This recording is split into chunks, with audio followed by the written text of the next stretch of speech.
దాసరి నారాయణరావు గారి సమాధి విషయంలో కూడా ఈరోజు ఆయనది వర్ధంతి అవ్వడంతో కూడా మరి ఇక్కడే ఉన్నారు సమాధి దగ్గరే హేమ గారు ఉన్నారు. నటి హేమ గారు అడిగి తెలుసుకునే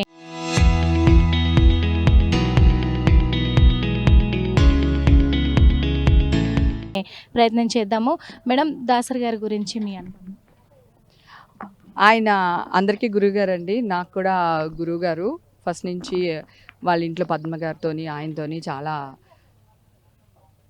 ఇంకా గాడ్ ఫాదర్ లాగా అనుకోండి. ఇంకా అది కూడా నా నా సొంత ఇల్లు లాగా. అంటే చిత్ర పరిశ్రమని ఇక్కడ స్థాపించారు అనే ఘనత ఆయనకు దక్కింది. ఆయనే మూల కారణం చిత్ర పరిశ్రమ ఇక్కడ ఉండడానికి ఈ రోజున. అలాంటిది ఆయన అందరికీ దూరం అయిపోయారు ఈరోజు. ఈ ఆయన లేని లోటు ఎలా ఉంది?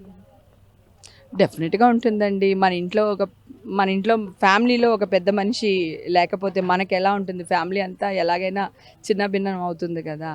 అలాగే మా ఫ్యామిలీలు కూడా అలాగే ఉన్నాయి. ఇండస్ట్రీ మళ్ళీ సాయంత్రం ఏమన్నా రాబోతున్నారా ఇక్కడికి? లేదండి, రావట్లేదు. ఇప్పుడు కూడా నేను వెళ్ళాలి, హడావుడిగానే ఉన్నాను. నేను ఆయన్ని తీసుకొచ్చా, రామదాస్ గారిని. సో ఆయన కూడా తీసుకెళ్ళాలని వెయిట్ చేస్తున్నా. ఓకే, చూసాం కదా. ఎందుకంటే ఆయన లేని లోటు అనేది అందరికీ అది తెలిసిపోతూ ఉంటుంది. ఆయన దేవుడు అందరికీ అంతే. ఇంకా చిత్ర పరిశ్రమని నిలబెట్టాడు, ఇంతమందికి జీవితాలు ఇచ్చారు కాబట్టి ఆయన దేవుడే అని భావిస్తాం ఎప్పటికీ కూడా. ఆయన లేరు అని మేము అనుకోము అని చెప్తూ ఉన్నారు. మరి ఇంకా ఉన్నారు, వాళ్ళతో కూడా మాట్లాడించే ప్రయత్నం అయితే చేద్దాం. దాసరి నారాయణరావు గారి గురించి, ఆయన అనుబంధం గురించి. దాసరి నారాయణరావు గారు అనే వ్యక్తి ఆయన ఒక సంస్థ అండి. ఇంక దానికోసం ఆయన అనుబంధాలు అందరూ శిష్యులు ఉన్నారు. మహిళలు కావచ్చు, జెంట్స్ కావచ్చు, అదే ప్రొడ్యూసర్లు, డిస్ట్రిబ్యూటర్లు, ఎగ్జిబిటర్ అందరూ. అలాగే 24 క్రాఫ్ట్స్ అందరినీ ప్రేమ అభిమానంతో చూశారు. ఇండస్ట్రీ డెవలప్మెంట్ కోసం చూశారు. కాబట్టి ఇంకా అసలు ఆయన కోసం వర్డ్స్లో చెప్పడం చాలా తక్కువ.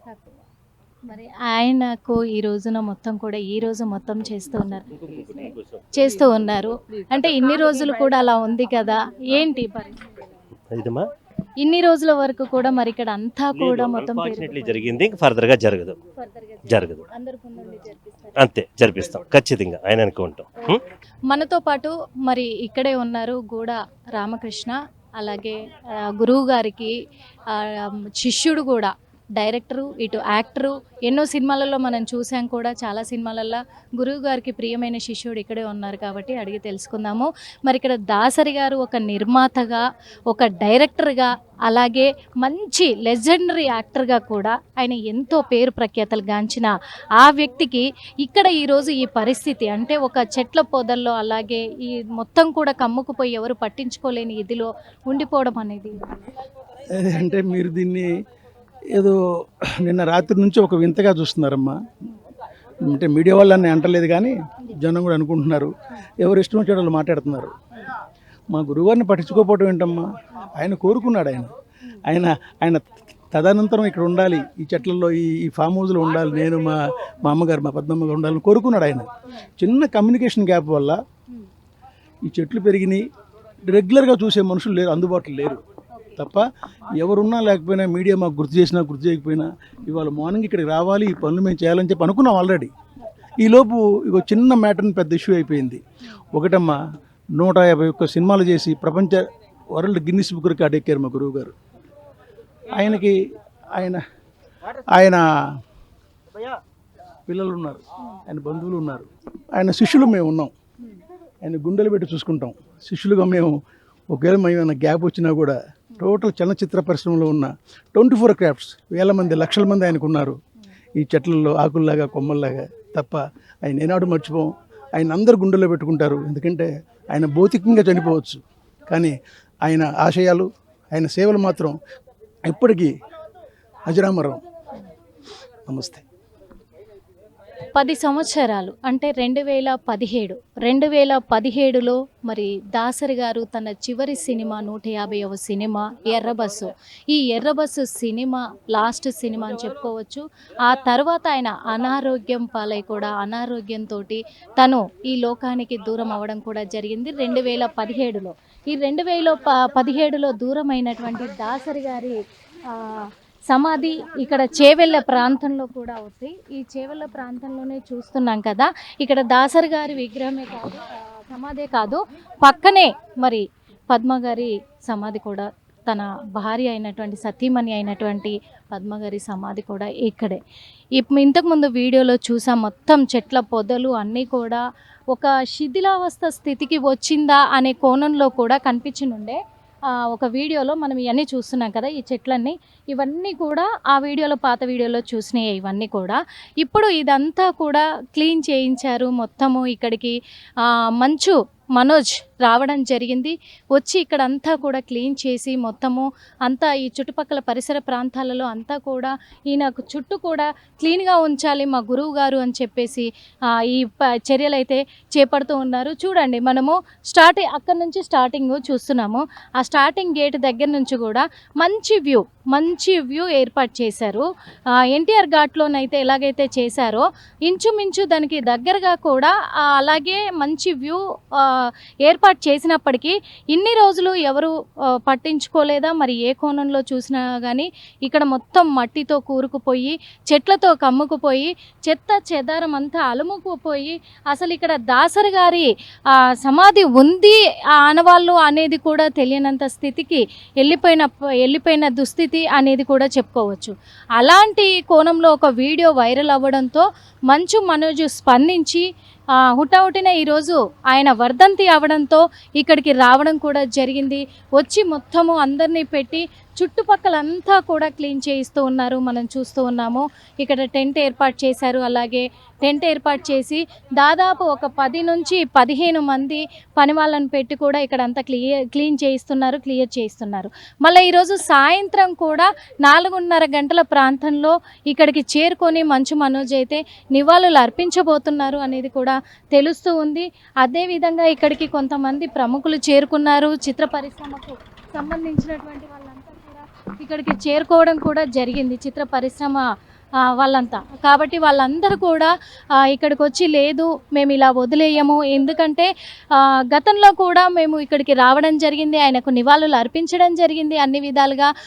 కాకపోతే ఇక్కడికి ఈ మధ్య కాలంలో ఎవరైనా రాకపోవడం వల్ల ఇలా అయ్యింది అని చెప్పేసి చెప్తున్నారు. ఇక మీదట ఇలా జరగకుండా చూసుకుంటాం, ఖచ్చితంగా మేము ఇక్కడ కార్యక్రమాలు చేపడతామని కూడా చెప్తూ ఉన్న సిచ్యువేషన్లు కూడా చూస్తూ ఉన్నాము. అదేవిధంగా ఇంకొక విషయం కూడా మెయిన్గా మరి దాసరి గారి గురించి తెలియని ఏం లేదు. మద్రాసులో ఉన్నటువంటి చిత్ర పరిశ్రమని ఆయన ఇంత దూరం ఇక్కడికి హైదరాబాద్కు తీసుకొచ్చిన ఘనత ఆయనకు దక్కింది. చిరంజీవి కావచ్చు, వెంకటేష్ కావచ్చు, బాలకృష్ణ, ఎన్టీఆర్, సీనియర్ ఎన్టీఆర్, ఆయనకి ఎంత పేరు ప్రఖ్యాతలు ఉన్నాయి. అలాంటిది సీనియర్ ఎన్టీఆర్కి, ఎంతోమందికి, శరత్ బాబుకి, వీళ్ళందరికీ కూడా జీవితాన్ని ఇచ్చాడు నటనలో ప్రాముఖ్యత కల్పించి అని అంటే ఆ ఘనత దాసరి నారాయణరావు గారిది. అది తెలియంది ఏమీ లేదు. ఇంకా అంతకంటే మోహన్ బాబు గారికి చాలా అంటే చాలా దగ్గర వ్యక్తి, తనకు తండ్రి అని చెప్పుకునేంత వ్యక్తి. అలాంటిది తన గురువు గారు అని చెప్పి ఎప్పుడు కూడా నా తండ్రి నా గురువు గారు అని మోహన్ బాబు గారు చెప్తూ ఉంటారు. అదే కోణంలో కూడా అంతే రెస్పెక్ట్గా, అంతే విలువగా, అంతే గౌరవంగా ఇటు మంచు బ్రదర్స్ అంటే మంచు మనోజ్ కావచ్చు, మంచు విష్ణు కావచ్చు, ఈ ఇద్దరు కూడా ఆయనను ఎంతో గౌరవిస్తూ ఉంటారు దాసరి నారాయణరావు గారు అంటే. అలాంటిది చిత్ర పరిశ్రమలో ప్రతి ఒక్కరికి అంటే ప్రొడక్షన్ బాయ్ దగ్గర నుంచి కూడా ప్రొడ్యూసర్ వరకు డైరెక్షన్ డిపార్ట్మెంట్లో ఉన్న ప్రతి ఒక్కరికి కూడా లైఫ్నిచ్చి కడుపు నిండా తిండి పెట్టి ఆదుకున్న వ్యక్తి దాసరి నారాయణరావు గారు. మరి ఆయన సమాధి ఈ రోజున ఆయన ఫామ్ హౌస్లోనే కట్టారు కదా, ఆయన ఫామ్ హౌస్లో కట్టినప్పటికీ ఆయన సమాధి ఇలా చెట్ల పొదల్లో ఉండిపోవడం ఏంటి? ఇక్కడ ఎటువంటి డెవలప్ లేకపోవడం ఏంటి? అభివృద్ధి చేయకపోవడం ఏంటి? అందంగా మార్చకపోవడం ఏంటి అనేది ఇప్పుడు ఒక చర్చనీయాంశంగా మారింది. అందులో ఒకటి ఆయనది 9వ వర్ధంతి పూర్తి చేసుకొని 10వ వర్ధంతి జరిపించబోతున్నారు. 2017లో ఆయన ఈ ప్రపంచానికి చిత్ర పరిశ్రమకు దూరమైన క్షణాలను కూడా చెప్పుకోవచ్చు. ఇక్కడికి ఇంకా ప్రముఖులు చేరుకుంటూ ఉన్నారు, అంటే చిత్ర పరిశ్రమ నుంచి వస్తూ ఉన్నారు. ఇందాక హేమ గారు వచ్చారు, అలాగే కొంతమంది వస్తూ ఉన్నారు, వెళ్తూ ఉన్నారు. మరి ఇక మీదట ఇలాంటివి జరగకుండా చూసుకుంటాము అని చెప్తూ ఉన్నారు. మొత్తంగా కూడా ఇగో మనకు కనిపిస్తూ ఉంది, ఇదంతా కూడా పనులు జరుగుతున్న సిచ్యువేషన్ చూస్తూ ఉన్నాము. అంటే హైదరాబాద్కి దూరంగా ఉన్నందున మరి తెలియదు, కానీ మొత్తానికైతే కొంచెం పట్టించుకోకుండా వదిలేశారు అనేది అర్థమవుతూ ఉంది. మరి ఇప్పుడైనా చిత్ర పరిశ్రమ వాళ్ళందరూ స్పందించి, ముఖ్యంగా మోహన్ బాబు గారు స్పందిస్తారు అని అనుకోవచ్చు. ఎందుకంటే ఫస్ట్ ఆ వీడియో చూడగానే మంచు మనోజు స్పందించడం జరిగింది కాబట్టి ఇక మీదట మరి చిత్ర ప్రముఖులందరూ ఇక్కడికి వస్తారేమో అనే అంచనాలు కూడా కనిపిస్తూ ఉన్నాయి. వచ్చి ఇక్కడ నివాళులు ఏమైనా అర్పిస్తారేమో అనే అంచనాలు కూడా కనిపిస్తూ ఉన్నాయి. కాబట్టి ఇక మీదట ఇదంతా కూడా క్లీన్ చేసే ప్రక్రియ మనకు కనిపిస్తూ ఉంది. అంటే ఇప్పుడు వరకే క్లీన్ చేస్తారా, లేకపోతే ప్రతి ఇయర్ కూడా క్లీన్గానే ఇంకా ఉంటుందా, ఇక్కడ ఎవరినైనా పని వాళ్ళని పెట్టబోతున్నారా, పెట్టి ఇదంతా చూసుకొని క్లీన్ చేసే ప్రక్రియ ఎవరికైనా అప్పచెప్పబోతున్నాడా మంచు మనోజ్ అనే అంశం పైన కూడా కొద్దిగా చర్చనీయాంశంగా మారిందని చెప్పుకోవచ్చు. మరి అది కూడా వేచి చూడాల్సిన అవసరం అయితే ఉంది. ఇక్కడ ఇంకా కొంతమంది ప్రముఖులు ఉన్నారు, వాళ్ళతో కూడా మాట్లాడించే ప్రయత్నం చేద్దాం. మరి ఇక్కడే మనతో పాటు మరి డైరెక్టర్ రాజా వనం రెడ్డి ఉన్నారు, అడిగి తెలుసుకునే ప్రయత్నం అయితే చేద్దాం. సార్, దాసరి నారాయణరావు గారు అంటే చిత్ర పరిశ్రమ అంటేనే ఆయన, దాసరి గారు అంటేనే చిత్ర పరిశ్రమ. ఆయన ఈ చిత్ర పరిశ్రమని ఇక్కడ స్థాపించారు అనే ఘనత ఆయనే మొదటగా కూడా. అలాంటిది ఈ రోజున ఆయన అందరికీ దూరం అయిపోయి 10 సంవత్సరాలు అనుకోవచ్చు. ఇప్పుడు ఇక్కడ ఈ పరిస్థితి చూస్తూ ఉన్నాం. అమ్మ, ఈ పరిస్థితి అంటే ఏం చెప్పాలి అర్థం ఉంటుందమ్మా. ఈ పరిస్థితి ఎప్పుడూ బాగుండేదమ్మా. ఎప్పుడు పూల మొక్కల మధ్యన బ్రహ్మాండంగా ఎక్స్ట్రాడినరీగా ఉండేవారు. ఈ సంవత్సరం ఏమైందంటే దీని బాధ్యత అంతా కూడా ఫ్యామిలీ మెంబర్ చూసుకుని, ముందు రఘు గారు అంటే అల్లుడు గారు ఎక్కువ శ్రద్ధ తీసుకుని మిగతా ఫ్యామిలీ మెంబర్స్ని ఆ రోజు అందరూ కలిసి ఇక్కడ నివాళులు అర్పించి భోజనం చేయటం, టిఫిన్ చేయటం, ఇది గత 9 సంవత్సరాల నుంచి వస్తుందమ్మా. ఇది లాస్ట్ టైం ఏమైందంటే ఇక్కడ పనిచేసి వాచ్మెన్కి యాక్సిడెంట్ అయ్యి మానేశారు సడన్గా. ఈ వర్షాలకి ఆటోమేటిక్గా 2 నెలలు మన ఇంట్లో లేకపోతేనే ఇల్లంతా బొద్దింకలతో బూజులు పట్టేస్తూ ఉంటుంది. అటువంటి ఇలా ఓపెన్లో ఒక 8 నెలల నుంచి ఒక వాచ్మెన్ లేడు, పిచ్చి మొక్కలు పెరిగిపోయినాయి. ఇక్కడ వైర్లు కూడా అడుగు పందులు వస్తాయంట. ఇక్కడికి అడుగు పందులు మొత్తం వైర్లు అవి కొరికేసి నానా అదే చేసేసినాయి. వాచ్మెన్ ఉన్నప్పుడు కూడా 3 నెలలకు ఒకసారి కరెంటు వైర్లు అవి మారుస్తూ ఉండేవాడు ఆయన, ఎందుకంటే అవి తెంపేసి వైర్లు. ఈ విషయం నాకు తెలుసు. అలాగే 2 సార్లు మోటార్ కూడా దొంగతనం చేశారు, అది కూడా నాకు తెలుసు. ఇన్ని చేసినా ఏం చేసినా కుటుంబ సభ్యులు బ్రహ్మాండంగా చేస్తున్నారు, ఇప్పటికీ చేస్తున్నారు. మొన్న చేయకపోవటా కారణం ఏంటంటే అల్లుడు గారు మదరు అంటే దాసనారాయణరావు గారికి ఒక అమ్మాయి అండి. ఆ అమ్మాయి పేరు ఆలమ్మ.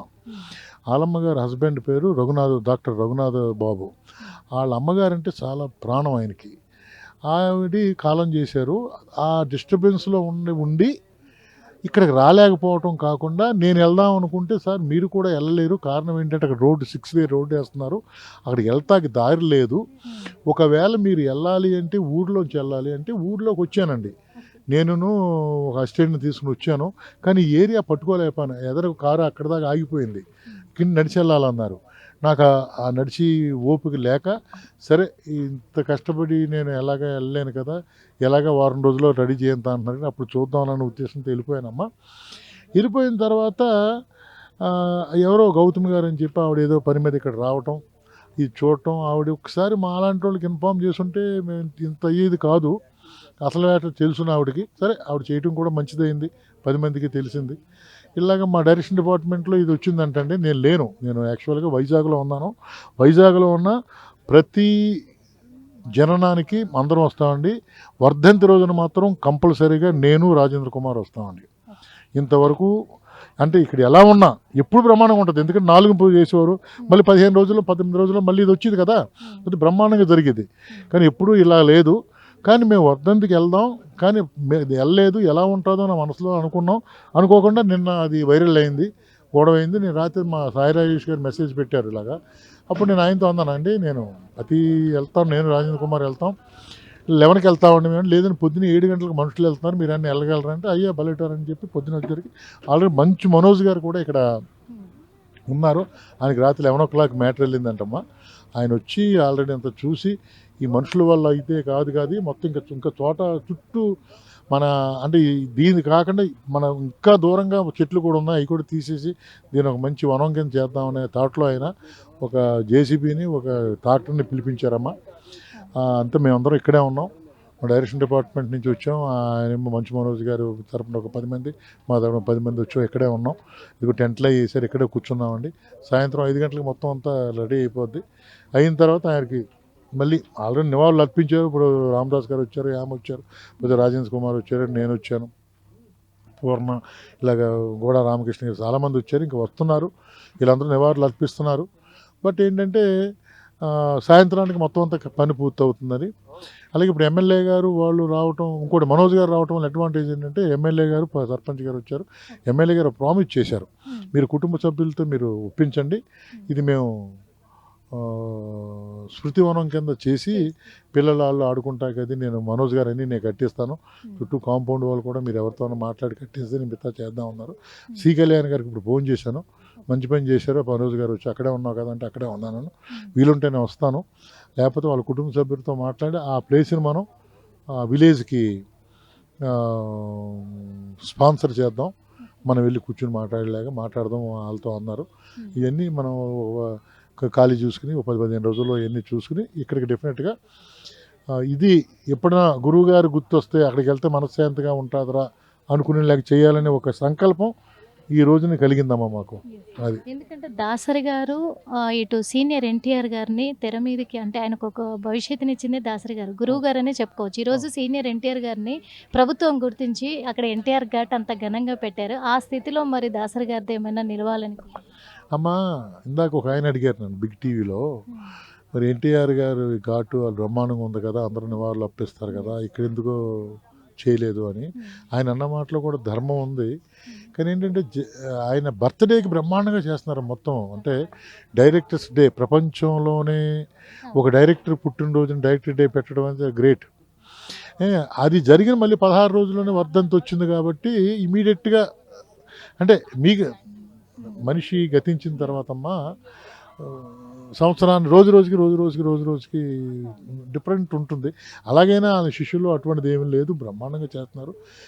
కానమ్మా గవర్నమెంట్ సైడ్ మీరు అడిగారు కాబట్టి మహానుభావుడు రామారావు గారి విగ్రహం పెట్టారు, చాలా సంతోషం. కానీ రామారావు గారు గవర్నమెంట్లో రామారావు గారు నారాయణరావు గారిని పిలిచి, నారాయణరావు గారు మేము పార్టీ పెట్టాం, మీరు మా పార్టీకి రండి అంటే, లేదంటే నేను పుట్టినప్పటి నుంచి నేను నేను కాంగ్రెస్లో ఉంటాను, తమరు మరే విధంగా అనుకోవద్దని చెప్పి ఈయన చెప్పడం, ఆయన చాలా స్పోర్టివ్గా తీసుకోవడం జరిగింది. కానీ 2004లో రాజశేఖర రెడ్డి గారు గవర్నమెంట్ రావటానికి కారణం డెఫినెట్గా రాజశేఖర రెడ్డి గారు ఎంత కారణమో దాసరి నారాయణరావు గారు కూడా అంతే దానికి కారణం ఏంటంటే ఆయన ఉభయ రాష్ట్రాలకి బస్సు యాత్ర చేసి కాంగ్రెస్లో ఉన్నటువంటి గొప్పదనాన్ని చెప్పి ఆ ఓటర్స్ని తన పక్కనే తిప్పుకుని ఓటు వేయటానికి కారకులయ్యారు ఆయన. అలాగా కాంగ్రెస్లో ఉన్నారు. అది గుర్తించి కాంగ్రెస్ గవర్నమెంట్ ఆయనకి కేంద్ర మంత్రి ఇచ్చారు. ఇప్పుడు ఒకటే గవర్నమెంట్ని కోరేది, రేవంత్ రెడ్డి గారిని కోరేది, ఆయన తలుచుకుంటే చిన్న మ్యాటర్ అమ్మ ఇది. ఆ గురువుగారి పేరు మీద, దాసరి నారాయణరావు గారి పేరు మీద ఒక అవార్డు మేము ఎన్ని చేసినా, ఇప్పుడు శిష్యులు ఎంతమంది ఏం చేసినా, ఫ్యామిలీ మెంబర్స్ ఎంత చేసినా అది కొంతవరకే ఉంటుందండి. అదే గవర్నమెంట్ చేసింది అనుకోండి, ఆ రేంజే వేరు. దాసరి నారాయణరావు నేషనల్ అవార్డు అనో, లేదా దాసరి నారాయణరావు స్టేట్ అవార్డు అనో గవర్నమెంట్ కనుక అది ఇస్తే దానికి ఒక వాల్యూ ఉంటుంది. అదే బయట స్టేట్ వాళ్ళు కూడా వచ్చి అది తీసుకుంటా కాదుగా ఉంటుంది. అప్పుడు దాసరి నారాయణరావు గారి పేరు ఇండియాలోనే కాక ఇతర దేశాలకు కూడా వెళ్ళటానికి ఆస్కారం ఉంటుంది. కాబట్టి ముఖ్యంగా గవర్నమెంట్ని నేను మనస్ఫూర్తిగా కోరేది ఏంటంటే, ముఖ్యంగా రేవంత్ రెడ్డి గారిని, సార్ మీకు ఎంతోమంది ఎన్నో చేస్తున్నారు, కాంగ్రెస్ గవర్నమెంట్కి ఎన్నో చేసిన దాసరి నారాయణ గారు గుర్తించి కేంద్ర మంత్రిగా చేశారు. అలాగే ఆయన మా ఇండస్ట్రీ తరపున ఎన్నో పనులు చేశారు, మాకు చిత్రపూర్కి రావటానికి కారణమయ్యారు, ఎంతోమంది బిల్డింగ్లు కట్టుకుంటాకి ఎంతోమంది హెల్ప్ చేశారు, ఎన్నో వేల మంది ఆయన మనుషులు ఉన్నారు. కాబట్టి మీరు ఆయనకు ఒక గవర్నమెంట్ అవార్డు కనుక ప్రొవైడ్ చేస్తే ఆయన పేరు తరతరాలు అలాగే ఉండిపోద్ది. రేవంత్ రెడ్డి గారు మీకు శిరస్సు ఉంచి పాదాబంధం చేస్తూ దాసరి నారాయణరావు గారికి ఒక అవార్డుని క్రియేట్ చేయవలసిందిగా కోరుకుంటున్నామండి. చివరిగా ఒక విషయం సార్, పద్మాలయ స్టూడియో అనేది హైదరాబాద్ నడిపొడ్డున ఉంది, అక్కడ మెయిన్ సిటీలో ఉంది. కానీ ఇక్కడ చూసుకున్నట్లయితే మరి ఊరి చివరిలో సమాధి ఉండడం అనేది, ఇక్కడ ఊరికి చివరిలో ఉంది, దూర ప్రాంతంలో ఉంది. కాబట్టి ఇటు చిత్ర పరిశ్రమ వాళ్ళు కావచ్చు, కుటుంబ సభ్యులు కావచ్చు, నిర్లక్ష్యం వహించి ఉంటారా, అక్కడ పద్మాలయ స్టూడియోలో ఉండుంటే దగ్గరగా ఉండేదేమో, చేసేవాళ్ళేమో అనే వ్యాఖ్యలు వినపడుతుంది. అవును, అది కూడా అమ్మ. ఇప్పుడు మా అమ్మగారు పోయారు, మా అమ్మగారు అంటే ఇష్టం, మా అమ్మగారు గుర్తుగా ఒక వస్తువు పెట్టుకున్నాను నేను. ఆ వస్తువు నా ఇంట్లో భీమవరం హైదరాబాద్లో ఉందనుకోండి, వారం పువ్వులు పెడతాను. అక్కడ ఉంది కాబట్టి సంవత్సరానికి ఒకసారి వెళ్తాను. సంవత్సరానికి ఒకసారి వెళ్ళినప్పుడు డబ్బులుంటే క్లీన్ చేయడానికి మనిషిని పెట్టుకుంటాను, డబ్బులు లేకపోతే దుమ్మట్టేస్తుంది. అది కామన్ కదా. కాబట్టి మీరు అన్న దాంట్లో ఇది ఉంది.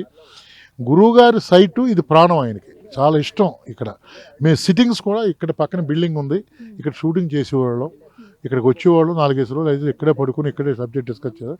ఇది ఇష్టం. ఆయన ఏమనుకున్నాడంటే పద్మని నన్ను ఇక్కడే పెట్టండి అయ్యా అని ఒకసారి అన్నారు. అలా పద్మ గారు ముందు పోవటం, ఆయన అదిగో పద్మం గుర్తేసి దగ్గరుండి ఆ డిజైన్ చేసుకుని అక్కడ ఆవిడ పెడతాం. ప్రతి సంవత్సరం ఆయన అక్కడ రావటం. ఆయన పద్మగారు పోయిన తర్వాత 16 నెలలు సూర్యుని చూడలేదండి, నమ్ముతారా మీరు? కిందకే రాలేదు ఆయన.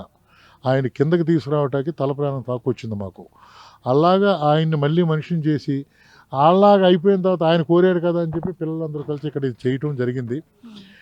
కాబట్టి మీరు అన్నట్టుగా దగ్గరలో ఉండుంటే ఇంత జరిగేది కాదు.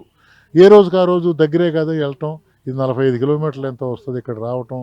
అంత కొంచెం ఈ ఫాస్ట్ లైఫ్లో ఎంత ప్రేమ ఉన్నప్పటికీ దూరం కాబట్టి ఆ 2 రోజులు ఆ ఏదో పండగ రోజుల్లో వచ్చి వెళ్ళటం తప్ప ప్రతిరోజు రాలేరు కదమ్మా. అది మాత్రం మీరు అన్న దాంట్లో ఒక ధర్మం ఉంది. అది కూడా తప్పేం లేదు. మన కుటుంబ సభ్యుల్ని తప్పు పడతానికి లేదు. అలాగని కూడా వాళ్ళు కూడా వదిలేయలేదు. వాళ్ళు కూడా వాచ్మెన్ పెట్టారు, చుట్టూ పూల మొక్కలు వేశారు, పెట్టారు. ఓ సంవత్సరం చూసుకోదప్పటికి ఆ పూల మొక్కలు పిచ్చి మొక్కలు అయిపోయినాయి, పాదులు అయ్యి పాకి. వాళ్ళు మాత్రం ఏం చేస్తారమ్మా?